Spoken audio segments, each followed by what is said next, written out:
வா யோ கீழே போகலாம். என்ன கீழே போய் சாகுடியா? பேசலாம். யார்யா நீ? தம்பி யோ. வாப்பா, நான் சொல்றது யோ. கேளு.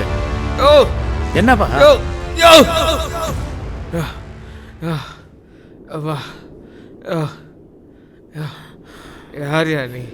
யோ அப்பா. தம்பி என்னாச்சு தம்பி? ஏன் உனக்கு இந்த முடிவு? என்னை சாக விடுங்க.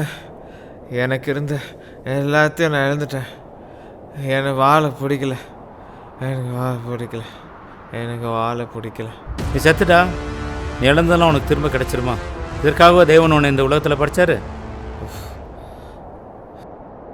இப்போதான் என் ஃப்ரெண்டு வந்து ட்ரெஸ் பண்ணிட்டு போனான். இப்போ நீ வந்திருக்கிற. என்னதான் வேணும் உங்களெல்லாம்? நிம்மதியாக வாழ தான் முடியல. என்னை சாகவாது விடுங்களேன்.